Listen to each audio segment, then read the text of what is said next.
So what I want to do is this. I want to put a warning out there first. Okay, as you can see, emotional topic ahead. Okay, so warning, emotional topic ahead. You know, and we're going to talk about some things that go on. Talk about some of the things that have gone on with the current measles thing, what the view of healthcare is, and then what Doge is doing that way. So there's going to be some emotional things. And the reason why I see emotional is because I usually don't watch the news, but I've been kind of interested in watching how people are protesting, what they're saying. Because, like I said, I'm doing a segment today, and I'm going to start doing this a lot, especially on my TikTok. Well, once again, even though my 2 pages have been banned on TikTok, I have a 3rd one that's up. Just go to Patrick Flynn DC. Remember, DC stands for Doctor of Chiropractic. Patrick Flynn DC, and I went to some of the things that way, and obviously they've done extremely well right away. And like my TikTok page, because I'm going to go over some of the things that are different than on Instagram and also on Facebook, and those are there. But as I kind of talk about the warning today, it's because here's the 3 things that we're going to talk about. We're going to talk about just the measles, healthcare, their view of it, and Doge, okay? Some things that are very important for us because this affects everybody and their life. So we're going to talk about these things. Now, here's why I'm going to talk about them. I'm going to talk about the things that I believe that people should see. I believe that people should have both sides. I believe that people should make their own decisions. And what it still comes down to is informed consent.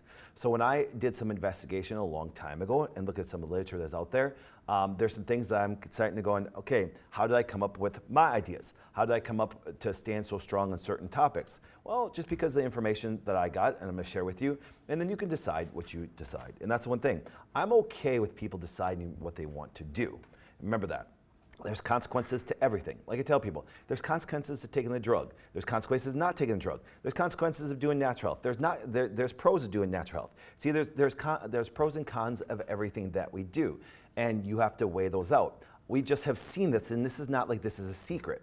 It's so, one thing about what happened during the COVID years, it's so pushed to one side, and then we notice that media and other things have actually become so biased on things that they don't give you the other side. So someone like me comes out and gives you a little bit of the other side, then they attack, and I'm okay with that. That's what I tell people. That's why sometimes, and I'm going to be a little bit more serious today because I'm not going to joke around much because we're talking about a very serious topic. But you'll hear me joke and say cocky things. I'm doing it on purpose because usually some of those people are still watching, and it just kind of fulfills my soul a little bit if I make them a little bit more mad. Do you say? Just because the only thing that really gets people to change is pain. But see, what happens is their pain is usually rooted in anger because they just can't accept that there's some other different view out there. So that's why I was watching the news this morning and watching people protest and things like that, which I'm okay with protests. It's just that they're protests, they're singing songs, they're saying RFK is killing people and Maha is horrible and all some of this and over government waste, okay? I'm sitting there going, help me understand. So I started a new segment called Help Me Understand, and we're going to talk about that more towards the end. But let's get into some things. As we talked about some of the critical things that they were talking about with Robert F. Kennedy Jr., I'm just going to pull an article from NPR because we talk about the measles today. And once again, I'm not telling anybody today to vaccinate or not vaccinate. Believe it or not, we're not even really talk about that as far as a choice. You have to make that decision. Let me make that very clear. People have asked me, so patients have come in and said, doc, should I vaccinate or should I not vaccinate? I'm like, that's up to you. It's still a personal choice. And where I get frustrated and where I'm willing to fight and even make people angry is I will fight for people's right to choose. And that makes people very upset.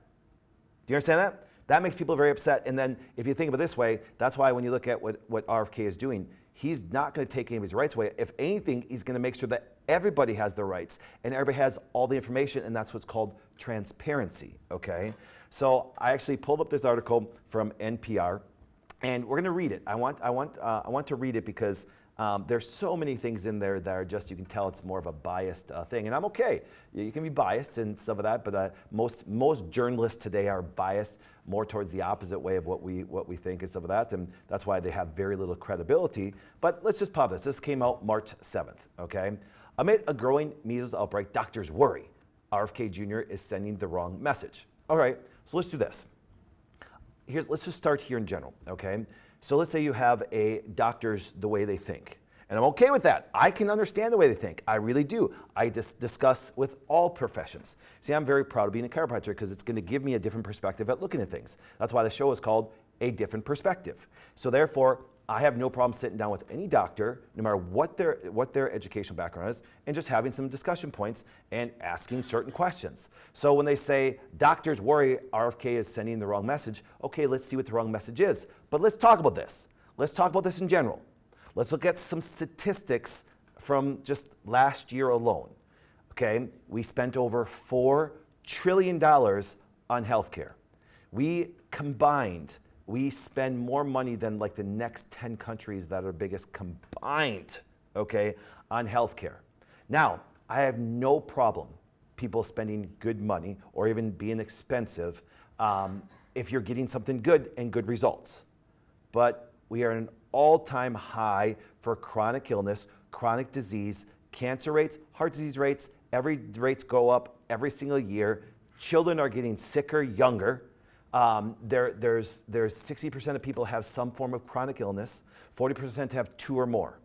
Okay, so therefore, if you were really good at your job, then we wouldn't be in this position. So just from the title alone, doctors worry. Well, I worry what the doctors are telling people. Do you follow me that? I sit there and worry going, here's your quote leaders, yet chronic illness and all these problems are coming up like crazy. Then somebody different comes along and says, hey, maybe we should look at it this way. And then it's like, doctors worry, okay? Actually, we've been worried for a long time. People like us have been worried for a long time, knowing the rates of disease have gone up dramatically. When I started practice 26 years ago, type 2 diabetes was called adult onset. They had to get rid of that very quickly, I think about 2007, don't quote me exactly on that. Because you know why? Because kids got it like crazy then. So were we moving in the right direction or not? You say, and here's what happens. You say, well, people have to take responsibility. I agree with you. 100%. But see, that's not the way our healthcare system pushes this out there. We're the authority. Listen to us. We know everything. And that's what they portray to patients. You think I'm joking? Do you know how many patients have come in? We're talking thousands of patients that come in where the doctor speaks down to them about the choices they want to make for themselves. But doctors, if you were so right, then why is everybody so sick? So as you say, doctors worry RFK Jr. is saying the wrong message. I've been worrying for 30 plus years that you've been saying the wrong message. See, a different perspective on this, but let's go on, okay? 2 people have now died in growing measles outbreak in West Texas and New Mexico. Well, actually, that's not true, okay? One they say is, but the one they still don't know what really happened to them, but we're gonna get to that. New Mexico health officials on Thursday confirmed the death of an unvaccinated adult who tested positive for measles. The first death was a school-age child in Gaines County, Texas last week. News of the second death comes as infectious disease doctors worry that the federal government's messaging about the outbreak is putting more emphasis on treatments like vitamin A than on vaccination, even as misinformation about some of these treatments is spread online. Those concerns come in the wake of recent comments made by Health and Human Services Secretary Robert Kennedy Jr. Addressed the growing measles outbreak in the editorial Fox News published on Sunday, also posted on HHS website. Let's continue. Okay, like I said, it's going to be a little long, but I want to go through this to make some points through the whole show today. While mentioning the value of vaccination on community immunity, Kennedy said that the decision to vaccinate is a personal one, which I 100% agree. He emphasized treatments for measles, saying that vitamin A can dramatically reduce deaths from the disease. In an interview with Fox News on Tuesday, he said Texas doctors are giving steroids and Calaveral to their measles patients and getting very, very good results. Okay. So he just made a statement of what the doctors were doing down there, and then all of a sudden he said there's getting good results. Okay, he already said, hey, listen. So if you just look at there's some doctors that say that the measles vaccine is the major thing, and he didn't disagree with that. He actually just said, okay, great. And he goes, but then on top of it, steroids and vitamin A, they're having some good results also. So he wasn't saying one or the other. He just said, hey, listen, there are different things that people can choose to do, and let them choose. Let's go on. In his editorial, he said good nutrition is the best defense against most chronic and infection illnesses. Okay, here's what happens. There's significant amount of literature that says 95+% of all chronic illness is actually nutrition related, is lifestyle related and stuff. So, I don't know what was so bad about that defense and that answer, but let's go on. That emphasis on nutrition and vitamin A to treat measles is concerning some infectious disease doctors. Well, it's quite interesting because all of a sudden it went from he said steroids and vitamin A to now just vitamin A. You know, he didn't say that. He talked about a combination of things that way. See, so what they're doing is they're trying to now do this. And I am I'm so direct on this on my Q&As. People come to me and say, Doc, what can I take for this condition? And you can almost like clockwork hear me say nothing. There is no natural replacement for this or that. I totally disagree with that perspective.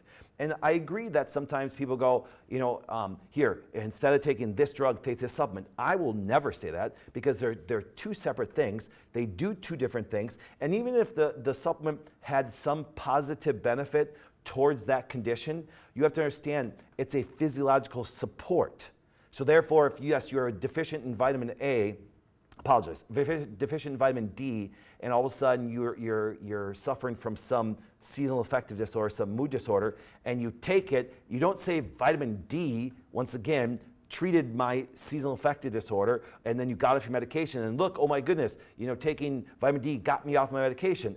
Well, that's not really true, okay? What got you on the medication is you were not informed by your current healthcare system that vitamin D is a contributing factor to some psychiatric things that go on, and if you're deficient, it's no different than actually doing this. It's actually not having fuel for your car, and nobody's surprised that when you put gas in a car that it runs. Oh my goodness, this must be the greatest gas on the planet. I gotta tell everybody. No, because there are people that have normal vitamin D levels, and there are other endocrine problems that come about, and they still have some mood disorder or psychiatric disorder. So saying like vitamin D is going to fix something and talk about like a drug makes no sense. I'm actually kind of against that kind of language. I think doctors in our realm, chiropractors, naturopaths, functional medicine doctors, all things that we have some similarities, but the idea is this: they should never be like, this is how you treat things naturally. No, do you understand that the vast majority of things that we get clinical change from is because we are supporting and actually giving and restoring the body so it can do its normal things. And all of a sudden it starts doing its normal things, and some chronic illness now dissipates. It wasn't a treatment. It's like, hey, great, nice car, no gas. We kind of support that whole process, okay? Not that controversial, but let's keep going on. Mentions of cod liver oil and vitamins are just distracting people away from what the single message should be, which is increase the vaccination rate. As an infectious doctor said. While vitamin A can play a role in preventing severe disease, oh, great, we do know that. Discussions of vitamins doesn't replace the fact that measles is a preventable disease. And really, the way to deal with the measles outbreak is to vaccinate people against measles, says this doctor. Okay? Kenny did acknowledge that measles is highly contagious, which we all know. Anybody that knows anything about measles is highly, not little, highly contagious. And it possesses health risks. Every infection does. Especially to people who are not vaccinated, who said vaccines not only protect individual children from measles, but also protect people who cannot be vaccinated. We're going to talk about that because that's not what the research says. But he didn't strongly encourage people to get their children vaccinated, which is usually a key part of the public health response during a pandemic, okay? Well, actually, the idea of public health is to inform people about all options, not just one. We've seen this, and COVID should have taught everybody this. And I understand there's people that will not think through this process. If anything taught us anything on the history of things this way, COVID was something that, once again, that I got massive criticism for. Talk about hate. Oh my goodness. I got letters, I got death threats. I got people writing to the state, which I'm okay with. I got journalists writing stuff. I'm like, okay, I'm okay with. You know what I'm saying? Because now, 3 years later, I'm sitting there going, kind of told you so. And I wasn't trying to tell people so. I was trying to say, listen, from our perspective, because I have a different education and we come from it, and this has been the history of chiropractors for a long time, is the fact that medicine will come and say something. They're dominant. They have trillions of dollars. They can force things. They can buy media. That's why a lot of people don't trust media today. That's why independent media. I still go back to this, and I love that when Joe Rogan did this. When Joe Rogan had the doctor from CNN saying, "You said I was taking horse, medication," and he kept on pressing him, and they're, well, no, you kept on saying it. And it's really sad that they did that to him, because Joe Rogan, like anybody, should have a personal choice to take any medication or not take any medication they want. And so I still find it interesting that people want to criticize after we just went through. Don't forget, Do you understand? History teaches us a lot, and we're going to get into our history of measles shortly. Okay, here we go. In 2019, when the measles outbreak was raging in the United States, we'll see what the raging was, then Health Secretary Sarah came out and said strongly supporting vaccines and warning the risk of under-vaccination. When it comes to vitamin A, studies conducted decades ago in low and middle income countries found that vitamins can reduce the risk of severe disease and death in children who are malnourished and have vitamin deficiencies. All right. There's also evidence that even the absence of pre-existing deficiencies, meals seem to deplete the body's stores of vitamin A. Both the World Health Organization and the American Academy of Pediatrics recommend getting 2 doses of vitamin A to children with the disease, especially if they are so sick they're hospitalized. Okay, now once again, I want you to think about this for a second. So there are understandings that vitamin A does have a positive benefit for the immune system and what can be done. Now, no one, including me, would ever say, hey, you have this, you may not need a medication, stuff like that, just take vitamin A. No one would say that. RFK would not say that. That's why he talked about that when he talked about the doctors using steroids and using vitamin A and different things and having a positive benefit. And I would even want to say, what about vitamin D and what about some other things that can support? What about some antiviral medications? What about some antiviral herbs and stuff like that? I think with the technology that we've had and research we've done, I think that all options should be given to people so they can make an informed choice. And that's why informed consent is so important. But let's go on. But Riley stresses that vitamin A does not prevent measles. Nobody said it did. No one ever said vitamin A will prevent measles. Actually, if you understand it, there's not much that can prevent it, and we'll show you why. A false idea circulating online is that giving children high doses over long periods of time can prevent measles. He says that not only wrong, but could be quite dangerous. I agree with you 100% on that. I truly be 100%. I mean, anybody that knows anything about vitamin A is measles is a highly infectious, and I will say the word highly. It's very contagious. It really is. It's highly infectious. And anybody that would say vitamin A would be, preventing it doesn't understand measles and stuff like that. It's just saying that when you have sufficient vitamin A, once again, the severity and recovery is different. Now remember, and people can have immune problems for more than just vitamin A deficiency. They could have vitamin D deficiency, they have vitamin C deficiency. So that's why when they're just focusing on vitamin A, I'm like, if you know anything about the immune system, vitamin A is important, but there are other factors that are extremely more important. I would even argue that vitamin D would be more important to making sure from infectious and illnesses that way, as far as helping them go through it. The thing is this, it's a highly contagious thing. And so therefore, I would be, kind of bothered if someone's saying vitamin A prevents measles. Well, no, that doesn't make any sense. It makes no sense whatsoever. But let's go on. Let's take a look. There is also evidence that even if absence of pre-existing deficiencies, measles seems to deplete the. Sorry, wait through there. Okay, vitamin A. We're going to tell in the middle. A false idea circulating. Vitamin A can accumulate in the body. He says it can be toxic to the liver. It can have effects that you do not want on your child: liver damage, fatigue, hair loss, etc., etc.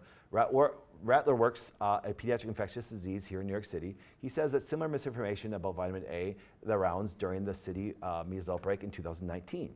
Well, here's what happens: is if somebody just brings out the, hey, listen, that if you do get measles or something's going on, would it be good to actually have sufficient vitamin A? Sure it would. You know what I'm saying? Here's what happens: if there is somebody has influenza, okay, just in general, would it be better to make sure you have enough vitamin C in your body and maybe reduce your sugar intake? And it doesn't mean you're not going to get it. You're going to come in contact with it. You're going to get it. But would you agree with me that maybe your body would just do a little bit better and be able to deal with it a little bit better if you have sufficient vitamin C levels? And see, I think that's the context. If someone says, hey, what about measles? Well, take vitamin A, take vitamin C, this. It has nothing to do with prevention, but we want to make sure to support your body in every single way so the immune system can do the best job it can, and then make sure that you're doing preventive things and other things to make sure that it doesn't get severe. All right, here we go. Scott Weaver, director of Institute of Human Infections and Immunity at the University of Texas Medical Branch, says he worries people might look at vitamin A bottle and think, well, maybe if I take 2 or 3 times this amount, I'll be even better protected against measles. I'm concerned that people think that vitamin A and other nutrition is a substitute for vaccination to prevent infections and prevent spread. No one believes that. I mean, and if somebody does believe that, well, you got to remember, here, let's do this. you're worried about the concerns that people are saying out there, and so that, what about the worry that we have for all the stuff that you say out there that's wrong? Do you see what I'm saying? You know, you will attack people like us, write articles, post things, stuff like this about people like us. But when you guys say bad stuff, and COVID showed it. COVID showed it. See, that's a cool thing. You got a black eye. You got to take it. Do you saying? COVID shows it that you guys put some, and then use the government to hush anybody up that actually came up with something different that way. So I love how they're like, I'm concerned that people that think that vitamin A and other nutrition is a subject of vaccination to prevent infections and prevent a spread, you know, they have concerns. Well, we had concerns when you were knowingly, and actually even got busted and stuff, talking about things during COVID. See, there's worry on both sides. Now let's keep on going on. In this Fox News interview, Kenny said Texas doctors are getting very, very good results with the mixed treatment into steroids and cod liver oil. NPR has not confirmed the use of cod liver oil in Texas, but they say there's no data that cod liver oil is going to have a benefit on measles. Well, remember, once again, they're just saying that there's vitamin A in there. And because cod liver oil is so high in vitamin A, actually, I know a lot about vitamin A. It's not so high. If you look at the RDAs, you would see. Worries parents could end up giving their children too much, potentially toxic amounts. Once called, the doctor would have, like Kenny, to emphasize that vaccines are best defense against measles. Then you do not even have to think about treatment, because when it comes to infections, prevention is always better than treatment, he says. NPR reached out to the Department of Health and Human Services for a comment, but they did not hear back. Okay. Now, so all of this makes you, wow, like, oh my goodness, this outbreak must be horrible. Man, I can't imagine what it was like a long time ago, you know, before all this stuff happened, the measles vaccine and all stuff like that, which was brought in 1963, which we're gonna go over that shortly. But the idea is this, so let's say again, do they have concerns? Sure, but we also have concerns. We also have concerns about what they're telling people and some information that they're not sharing out there. So it's good. So doctors, you have concern, but then other doctors like us have concerns. So the idea is this, share both sides of the information. And I would say this, do I agree with anybody saying that, you know, vitamin A can treat or prevent measles? No, that would make no sense whatsoever if you look at something as highly contagious as measles. But what I want to do is this, if you ever think of it this way, there's an old saying in politics, never let a crisis go undone. I mean, the fact this, when something's a crisis, the politicians will jump on, and that's when they can have their voice and they can, you know, use fear and stuff to govern it that way. Well, there used to be this old show called The Brady Bunch. And I want to play a clip, and this was from 1969. I want to play a clip, and I want to see how, you know, people say, well, it's just a TV show. Well, you know, it was trying to show family values and things like that, but let me choose it. Let's play the clip, and let's see how scared they were of the measles back then. Hi. Peter, what are you doing home from school? They sent me home. Measles. That's either measles or a strange case of red freckles. You have got a temperature. They told me 101.1. What's the record? Never mind. Oh, are you sure it's the measles? Well, he certainly got all the symptoms. A slight temperature, a lot of dots, and a great big smile. A great big smile. No school for a few days. Say hello to my dotted son for me. Tell him I'll bring him some comic books, and I'll see you later, dear. Okay, honey, bye. Boy, this is the life, isn't it? Yeah. If you have to get sick, you sure can't beat the measles. That's right. No medicine. Inside or out? Like shots, I mean. Don't even mention shots. Yeah. Measles, measles, measles.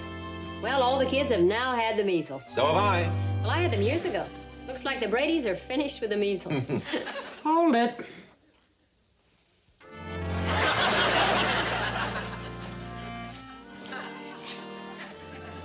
You're not through yet. Alice, don't tell me you're coming down with the measles. Oh, I hope so. I'd hate to think I was just learning how to blush at my age. All right, it's funny because they're laughing about it, they're talking about it.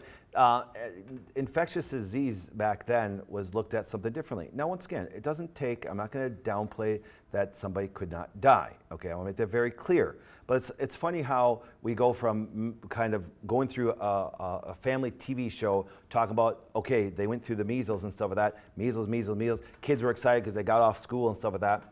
And I said, it's not downplaying that the fact that somebody is extremely immune compromised, or there are some problems, that there can be deaths. There can be deaths from any infection. Let me say it very clearly. If you have any immune compromisation, you should be scared of all viruses. You should be scared of all bacteria. You could be even scared of parasites, because there can be an overrun your body and it's a bad day. But see, this concept of doing these things, and once again, as you can see, it ran through the family very quickly. Oh, measles, now the whole Brady bunch has had it. And as you saw, Alice didn't get it till later in life and stuff like that. And so, you know, maybe there's some, which you can find out, maybe there's some benefit of these infectious diseases. We don't know, but we're going to find out by the end of the show. But let's take a little bit of a history when it comes to measles. And I just pull off the stuff from the CDC website, because to understand it, some key points, you know what I'm saying? There's 9th century, Persian doctor discovered and published the first written article about measles. It was widespread use of measles vaccine dramatically reduced the disease rates in the 20th century. The United States has maintained measles elimination status for 20 years, which it's kind of, I don't know why they posted that, because once again, as you see the statistics, I don't know where they get that from. But let's go on. Measles cases and outbreaks. So let's see what happened in 2025. Updated March 7th. See, I pulled this off literally last night, so we can actually have the most updated things. As of March 6th, a total of 222 measles cases were reported in 12 jurisdictions: Alaska, California, Florida, Georgia, Kentucky, New Jersey, New Mexico, New York City, Pennsylvania, Rhode Island, Texas, and Washington. So we hear about Texas a lot, but guess what happens? Measles pops up most places, okay? Now, if we go back even to 2025 so far, we've had, there have been 3 outbreaks reported in 2025, and 93% of the cases are outbreaks associated. From comparison, 16 outbreaks were reported during 2024, and 69% of the cases were outbreak associated. So if you look at going to talk about, you know, going back to think about, you know, it's been elimination for 20 years, I don't know what they're kind of talking about, okay? U.S. cases so far, here's what it is, and stuff like that. Now, I do love this one. If you look at the age groups that got it, but then it talks about unvaccinated or unknown. But there's also people that got it and still got the vaccine and stuff. We look at this. Now, what I'm going to do is I'm going to pull up some papers of a 40-year observational study that they did, and you're going to see the reference to it being the CDC, what they did. The importance of measles as a health problem. Okay, what they did is they looked over the course of 40 years. Now, what I'm going to do is highlight something that I found very interesting with these medical doctors and infectious disease doctors, and this was actually written back in 1962. So we look at, I'm going to show you the prevalence of measles and everything over the years, but let's take a look what it says here. The self-limiting infection of short duration, moderate severity, and low fatality has maintained a remarkably stable biological balance over the centuries, okay?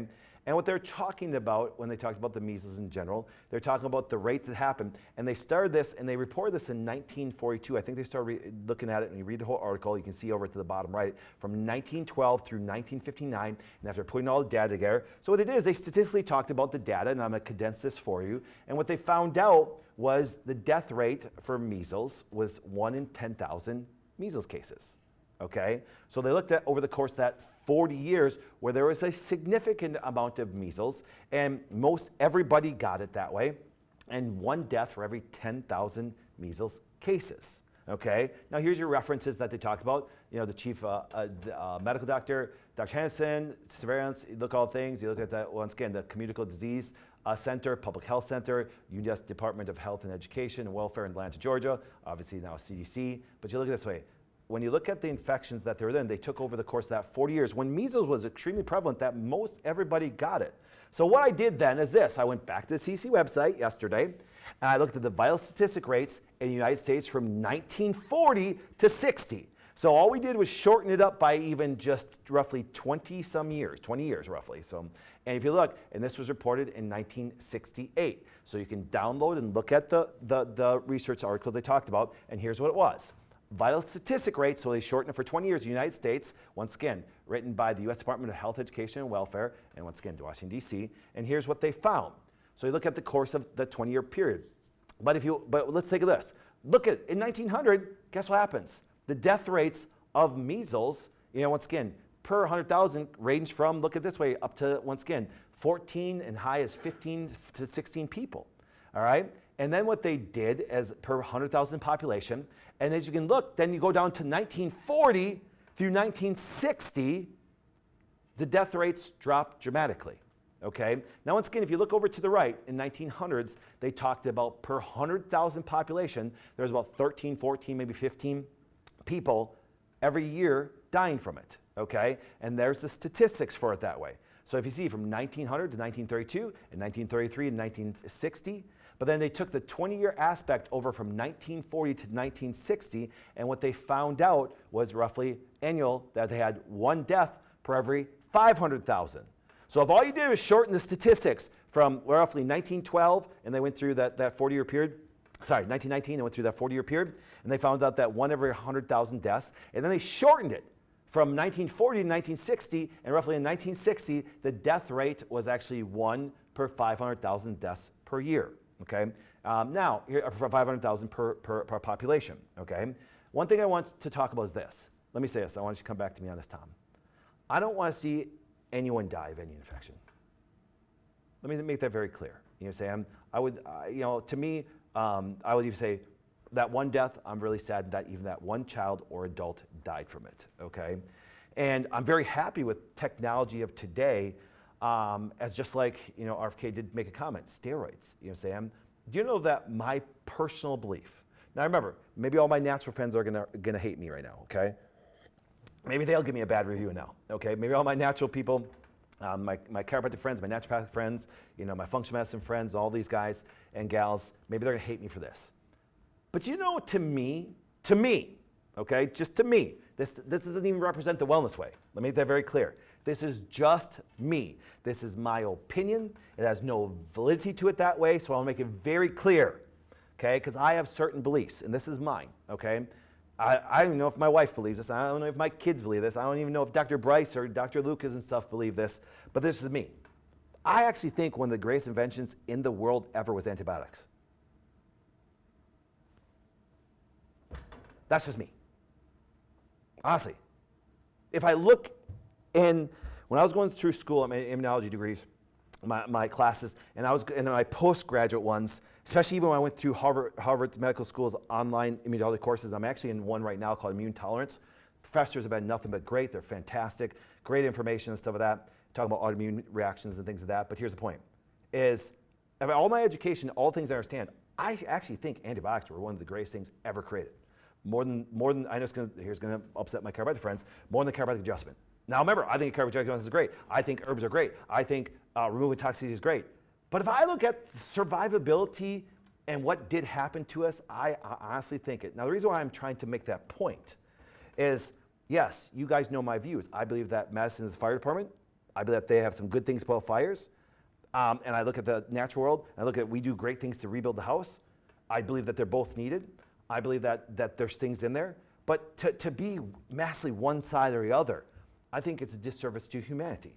I really do. This is my personal, now remember, this is my beliefs. That has nothing to do with Wellness Way, has nothing to do with my other doctors, has nothing to do with my other nurses, has nothing to do with anything. That's just my personal belief on things. Because I statistically look at stuff and go, yeah, why did, in 1940, why were there such a big dramatic drop in measles deaths? Okay, why was there such a big drop? Okay, cool. I want people to look at this. Now, if we look at the statistics when it comes to all of Americans, if you look at what the stats are, if we take a look here, if they take roughly 340 million people, that would be 600 deaths per year, which once again, if that's your child or that's your friend or if that's your husband, your wife, that one death feels devastating. I make that very clear. So I don't want to downplay when you look at the overall death rate of it that way, that would be a downplay of stuff. I'm not. I'm just trying to say, why is there such a big push and freak out and stuff like that? What if we want to look at even car accidents, which way dominate over this and stuff like that, even before the vaccine was introduced? And that's something I want to talk about right here, is the pre-vaccine era, okay? In 1912, when once again there was 12 to 16 deaths per year per 100,000 people, measles became a nationally notifiable disease in the United States, requiring U.S. healthcare providers and laboratories to report all diagnosed cases.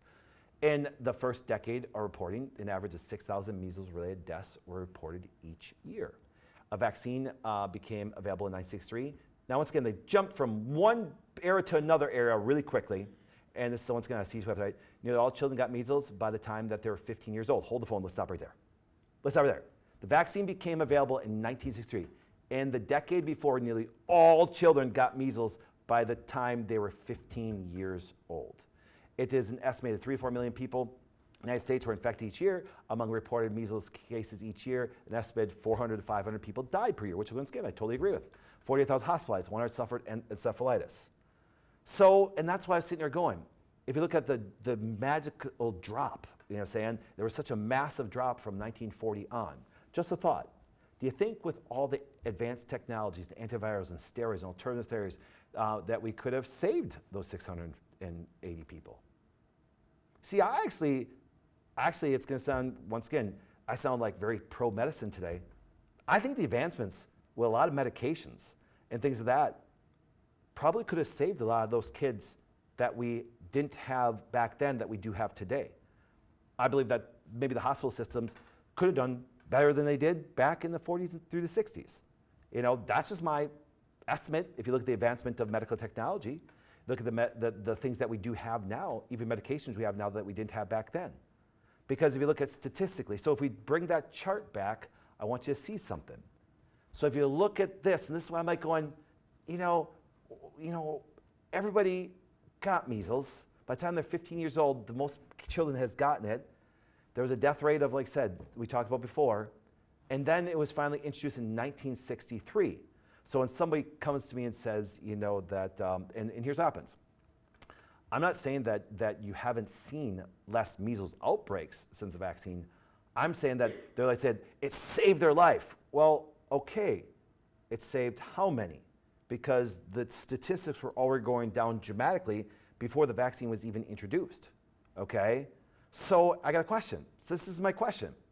So why do they try to take credit the vaccine for the reduction of measles, okay? And I'm going, all right, if you want to look at the rash and things like that, yeah, I have no doubt there's been less outward infections and stuff like that. Now, it doesn't mean your body didn't go through the measles because this is a live vaccine, but the idea is this, it's like going, you didn't have the preventable rash, okay? And therefore, I was going, all right, because as you saw before in the statistics, even on everyone got the measles. And you think this way, all of your grandparents, if they were, you know, born in the 50s or 40s or 30s, they got it. They got it. It's very highly contagious. See, that's the thing. And I don't think there's anything that, as far as like when they talk about, you know, prevention, you're going to come in contact with it regardless if you get symptoms or not. You say, and so what they talk about is, you know, you're talking about the outward symptoms of it that way. But you're going to find out that, guess what happens? They always want to look at the people to blame for why there's a spread. But if you always look at statistics, now, Durham, I have no doubt that if you didn't get a vaccine, that you can go through the measles, you say, and then you have to weigh out the pros and cons of it that way. Highly contagious does not mean highly deadly, okay? Highly contagious does not mean highly deadly. Now, it doesn't mean it's not deadly. It doesn't mean that if you're immunocompromised, that guess what happens? That you're going to end up, you know, having some problems. Now, people say, but here's what happens this. You got to get it because you got to protect the immunocompromised. And you unvaccinated people, you get the protection of people that do it. Well, the science doesn't say that. So let's have a little talk about that. Let me take a little sip here because this is something that I want you guys to see and understand and has been studied because here's what happens. They always, and that's why they always have to allegedly talk about the unvaccinated, even though if you look at statistics, not just the unvaccinated. I'm not saying unvaccinated can't spread it. I'm not saying it at all. I never said that they couldn't. I'm just saying that's always who they want to blame because then what happens, they can say, see, it's that, you know, so who's the one that did spread it in Texas? Who spread it in New York? Who spread it and all the things that way? Well, let's take a look at this research article in the Journal of Viruses. Measles vaccine virus, RNA in children more than 100 days after vaccination.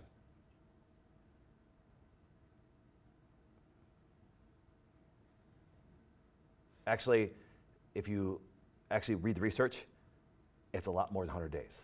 But let's go on. Here we go. When we look at the specimens of the measles strain, was detected in specimens from 11 children aged 18 to 45 months, more than 100 days following receipt of the most recent measles-containing vaccine. And if you look at the stats, okay, from 0 to 19 days, okay, guess what happens?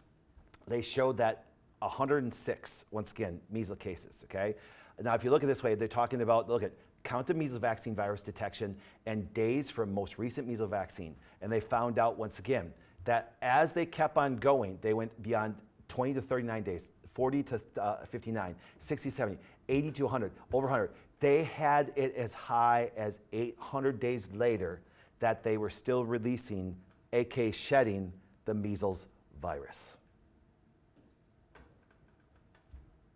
That means that somebody could get the live viral vaccine and still producing the RNA, the messenger RNA, the things that you're going to do, and actually could shed and communicate with other people.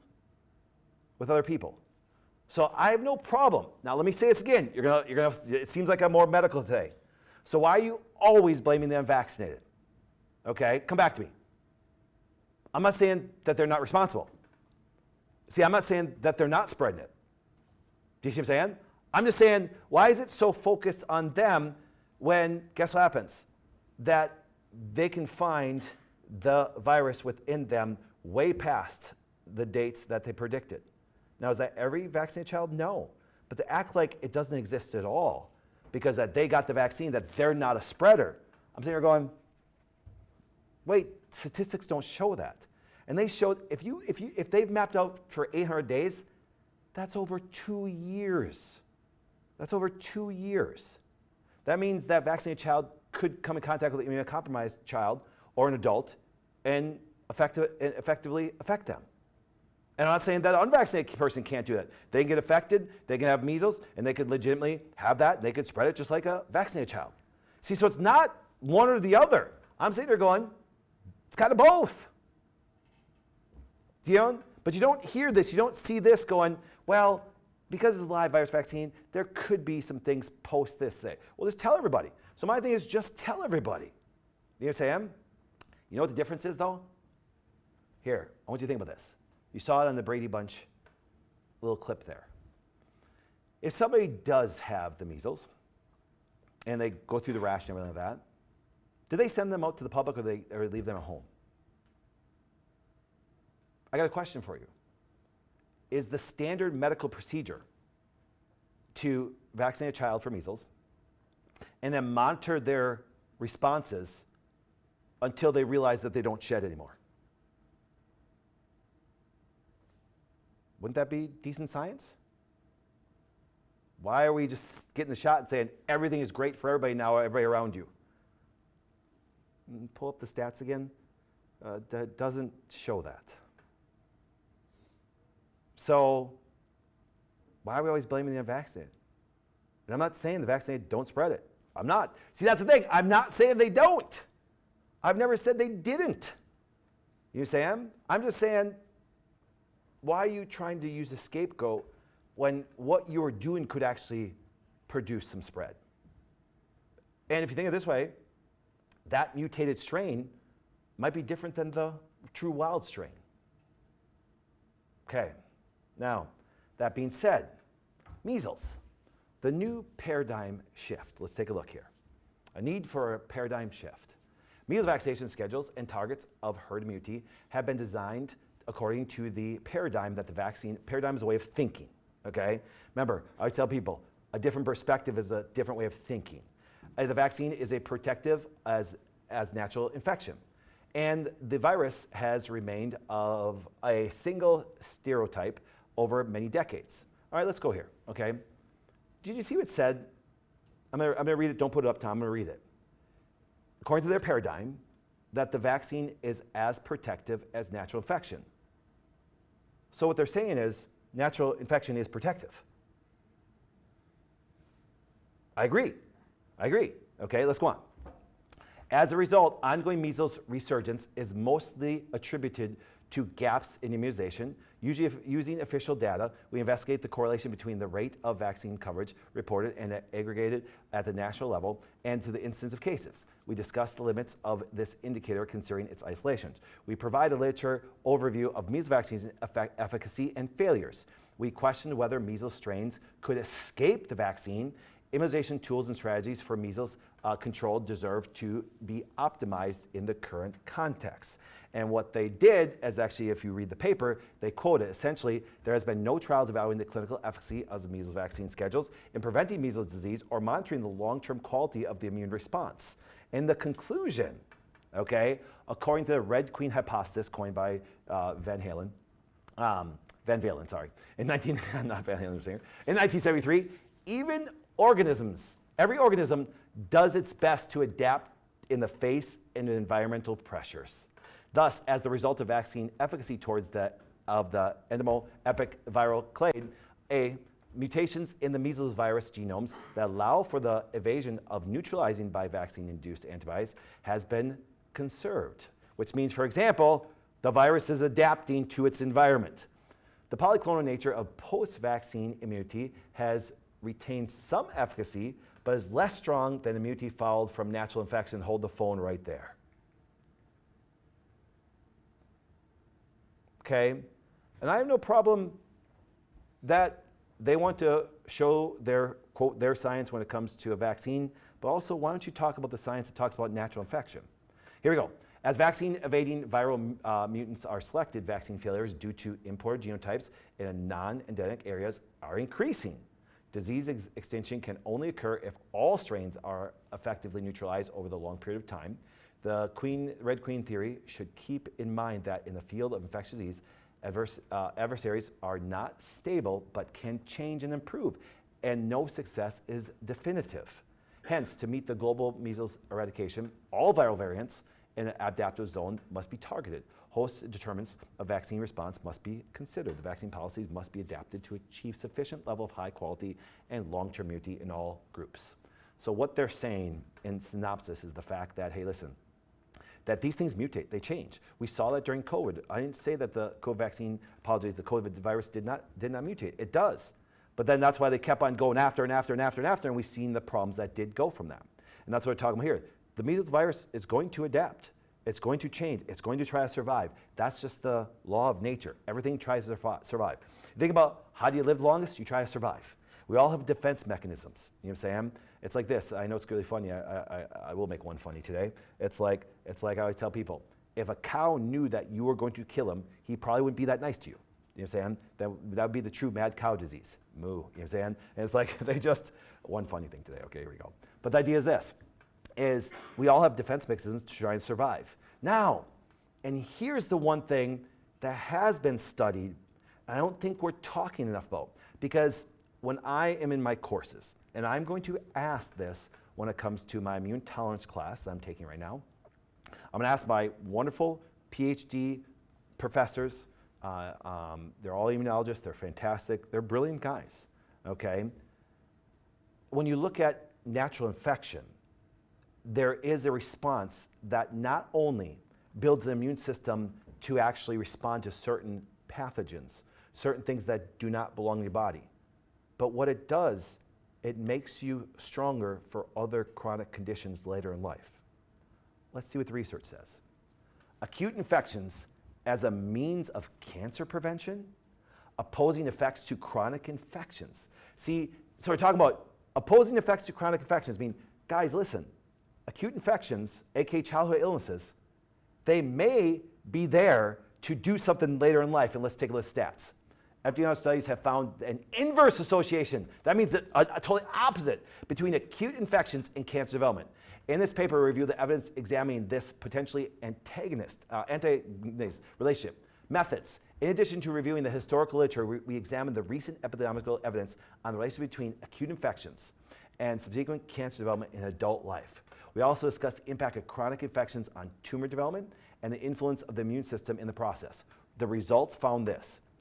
Exposure to febrile infection childhood diseases were associated substantially reduced risk in melanoma, ovarian, and multiple cancers combined. Significant in later two groups. Epidemiological studies on common acute infections in adults and subsequent cancers found that infections associated with a reduced risk of meningioma, gliomas, melanomas, and multiple cancers combined. Significantly for the latter three groups. Overall, risk reduction increases with the frequency of infections. Hold the phone. You have less reduction. You have less chance of these cancers with increase, let's go back to your Tom, in the frequency of infections, with febrile infections affording the greatest protection. In contrast to acute infections, chronic infections can be viewed as resulting from a failed immune response, and an increasing number have been associated with the elevated cancer risk. Conclusions. Infections may play a paradoxical role in cancer development from chronic infections, often by tumorigenic and acute infections being antagonists to cancer. Come back to me. If you go through your childhood infections, they are noticing that the rate of other cancers later in life go down. If you have infections constantly because you have a poor immune system and you're constantly infected, that can lead to cancer. And what they found out when they had childhood infections, here was the reduction in the amount of cancers and which ones they found out came lower. From ovarian to multiple cancers in general, melanoma, non-breast cancers, and it was just ridiculous in the amount of things that they actually came down. And what they did find out, that if a person does not get their immune system back to normal and they end up with chronic infections through their life, they have more chance of cancer. Good immune system, less cancers. Bad immune system, more cancers. Not a surprise. And we know this from the beginning of time, that our immune system needs to be challenged, and actually challenged to the point where it's going to go through infections. That is now going to do what? Is now going to produce lymphocytes, both B and T lymphocytes, that set us up to take care of these other things that started with a common childhood infection. Now, immunocompromised people, where now they don't have a good T and B lymphocyte or even an innate response, are more susceptible to cancers. So that's why when you looked, and I'll apologize, so I'm going to say this, but I haven't pulled up the data yet. So just let me say, so I said I'm going to say this, let me make this very clear, is the fact that I was just given an article talking about COVID vaccine and all the cancers it's producing because it affected your immune system negatively. Now, once again, I haven't read it. I don't have it put up here that way. But I was like, someone just handed it to me and said, Doc, can I read this? I'm like, okay, cool, I'll read it that way. I'll see if it's valid or not. So once again, I have no justification to say it yet. I just got the articles that way, so I want to see what it says. But if there's a therapy that decreases your immune response, there's going to be a bad day. That's why if you ever notice, if you look at, like I said, steroids, I have no problem with somebody using some steroids for a short time. If you use chronically, it can lower your immune system. It really can. And therefore then you can end up with a lot of other health problems. See, so the idea with people like us isn't, the fact that everything's so black and white. Just like this. Like I talk about my thoughts on antibiotics, my thoughts on the immune system. You know what I'm saying? There's nothing so black and white. This all bad, this all good. This all good, this all bad. It's kind of in the middle. And so that's why when they go with all the time in between and they're seeing these things going on that way, it's like, but we kind of know some general concepts going, if the immune system builds up, we're probably going to have a better life later. But how does the immune system build up? By going through childhood infections. So what can we do?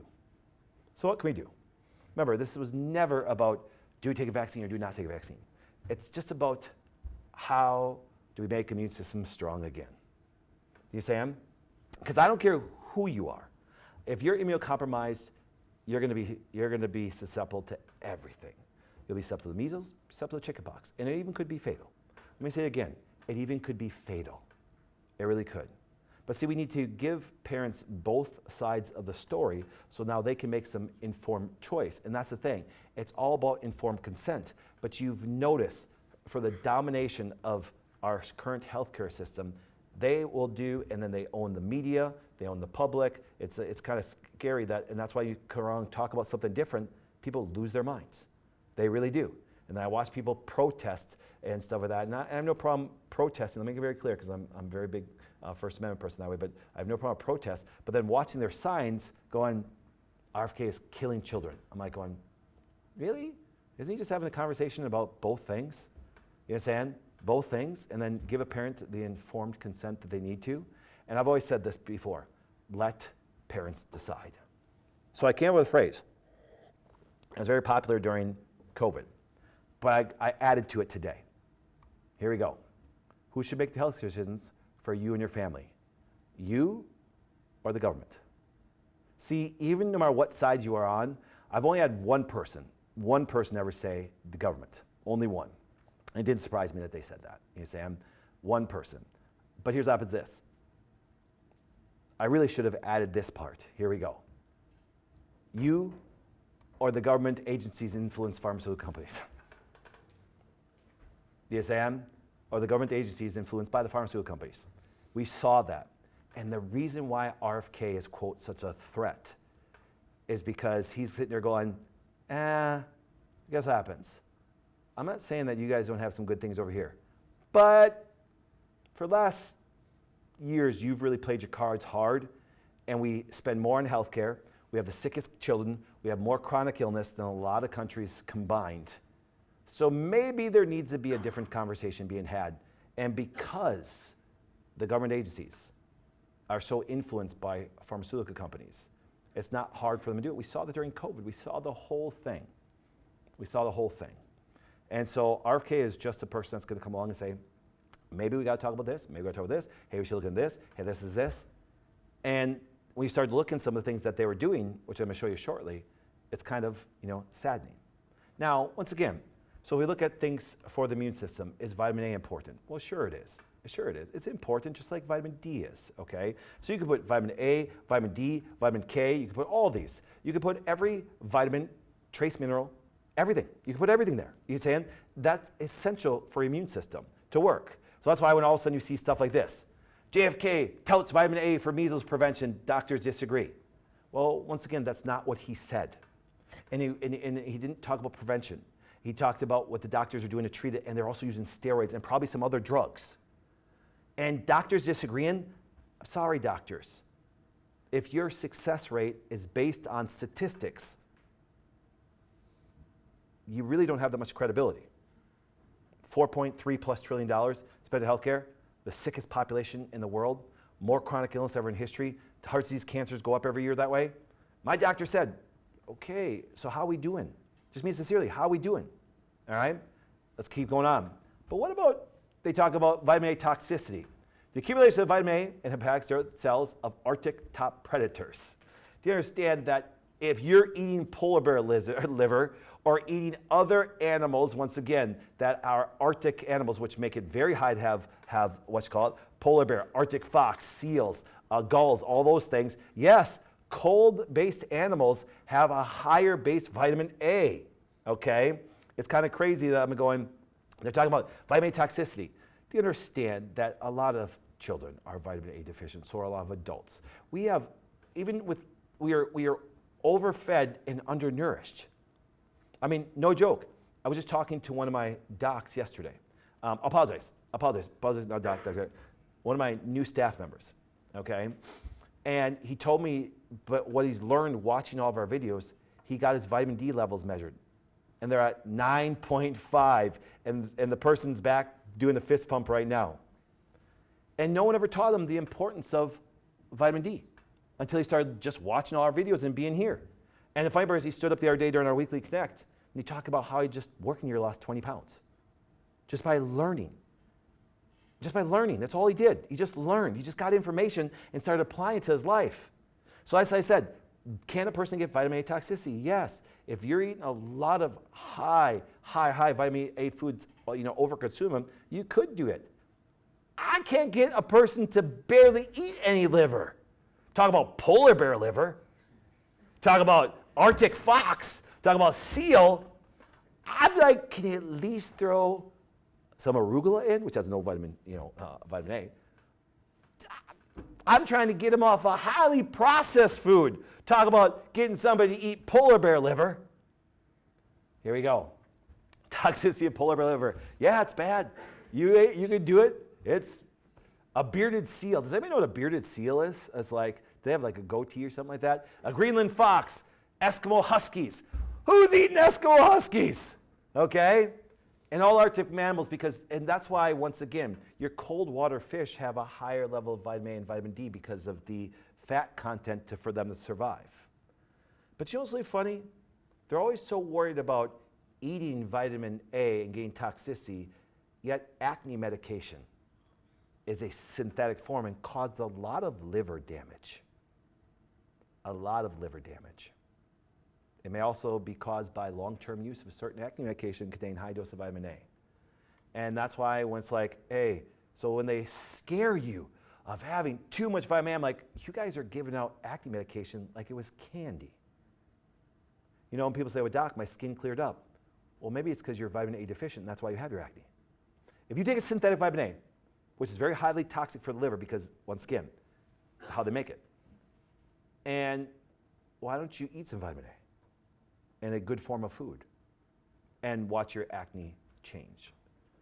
So yes, there's so many things. And no, none of these things are to prevent measles, treat measles, do anything like this.